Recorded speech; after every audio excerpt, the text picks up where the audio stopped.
So let's talk about the updated tier one list I have in the Western Conference. Now, at the beginning of the season, I did have the Thunder, and I still do to this day.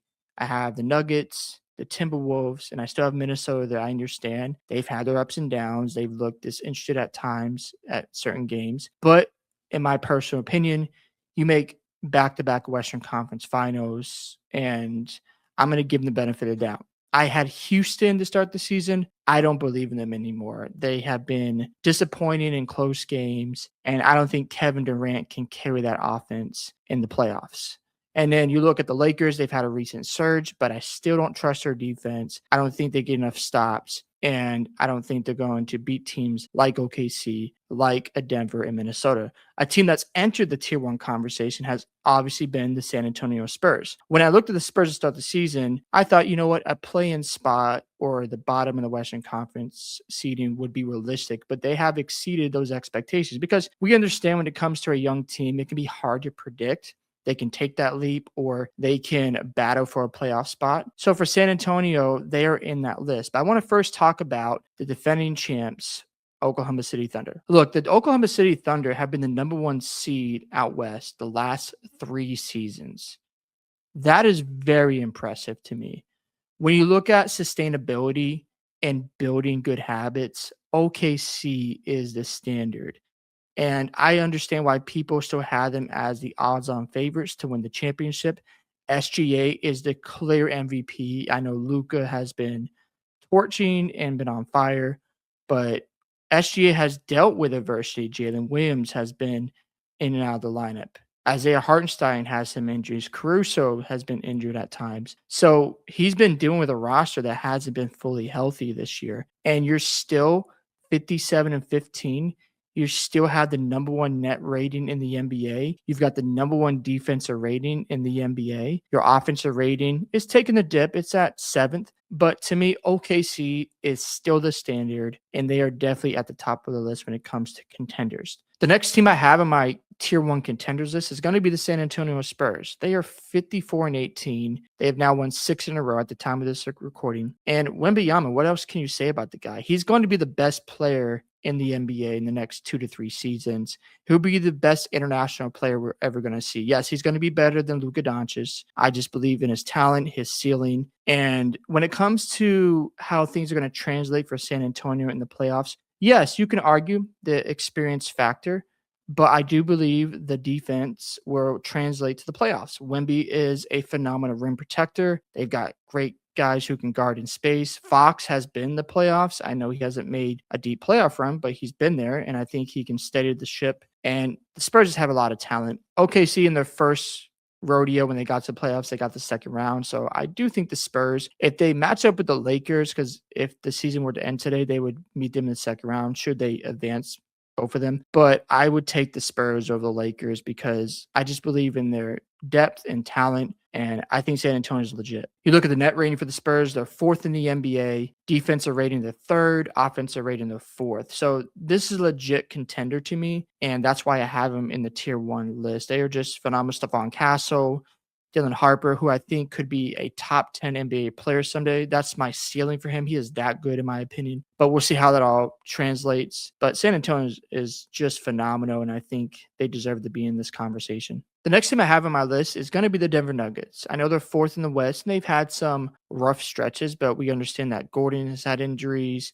Watson, who's taken a leap this year, he's dealt with injuries. And you look at their schedule since February 1st, they've been on the road a lot. They went to Detroit, New York, Chicago, came back home for 2 games, went back on the road for 3 games, came back home for 1 game, went back to OKC, Minnesota at home, back to Utah, at home for 2 games, back on the road for a game in OKC, at home against Houston, on the road again for 2 games against the Spurs and the Lakers, at home for Philly, on the road against Memphis. And they've been at home the last 2 games. And now they go on the road tonight against Phoenix. So they've had a lot of road games and they've done a lot of traveling. And when you have injuries, you're trying to get a rhythm. They've just had some tough times, but they're still 4th in the Western Conference, and they could finish as low as 6 because it's a tight race between Denver, Minnesota, and Houston. But I still believe in Nikola Jokic. He's the best player in the NBA. They have the number 1 offensive rating. Defense has been concerning at times, but they can turn it up in the playoffs. They can be a middle pack defense and still be impactful when it comes to the playoffs. So I'm not really worried about the defense too much. And then when it comes to their net rating, they are 6 in net rating. So for me, Denver, they are right where they need to be. They just need to get healthy. I hope Gordon's hamstring is ready to go for the playoffs because that is such a huge, huge piece for Denver. We know we had the hamstring situation against OKC last year, and that was a battle for Denver. But I believe if Denver and San Antonio meet up in the second round, it's a toss up for me. Denver's that good. They had a amazing comeback against the Spurs a couple weeks ago. I know Wemby didn't play in that game. However, Denver has shown a lot of toughness, and they are built for the playoffs. And you want to argue experience versus San Antonio and Denver. I'm not against it, and that's going to be an awesome series to watch. If we get it, we shall see. Because right now, it wouldn't be Denver versus the Spurs; it'd be Lakers versus Spurs. But you never know. They're only 2 games behind the Lakers for that third spot. So we'll see if they can close that gap because they got a lot of home games coming up down the line, and that should definitely bode well for them as they gear up for the playoffs. The last team I have in my tier one contender list out in the West is going to be the Minnesota Timberwolves. I understand the reservations. They have been up and down. They have looked disinterested at times and not given enough effort, just lollygagging through the regular season. But they've made back-to-back Western Conference Finals appearances. That matters to me, especially in a season last year where they had some ups and downs when they were trying to implement Julius Randle into the starting lineup and trying to figure out how he fits with Minnesota's system. I've heard different people saying Chris Finch is going to get fired, but I do believe when we get to the playoffs, Anthony Edwards is going to be ready to go. He's going to be ready to make a case that he's one of the best players in the NBA. He's not afraid of anybody. Now, they are 10th in net rating. That's still, your top 10. Defensive rating, you're 8th. And then offensive rating, you're 12th. So the offense has not always been their greatest strength. But to me, the experience has to matter with Minnesota. Anthony Edwards has been there. I trust this team when we get to the playoffs. And it's all about matchups. Like if it's Denver, Minnesota in the first round, you can argue that Minnesota has the advantage because of the big guys and they can really bother Jokic. And that's just not a good matchup for Denver, in my opinion. If it's Lakers and Minnesota, again, the Lakers have had their number this year. Luka is definitely slimmer. But that to me is a toss-up. Minnesota is not going to be afraid. They're going to come out with guns blazing. And I just still believe in Minnesota. Despite the ups and downs, I'm going to give them the benefit of the doubt. But those are my tier one championship contenders lists. I didn't have the Lakers there. I know they've been on a huge run recently, but I just don't trust the depth of this roster. I don't believe in Ayton. Marcus Smart is very erratic as a player at times. Yes, he's been solid from 3 this year, but will that translate in the playoffs? And will he make smart plays? Because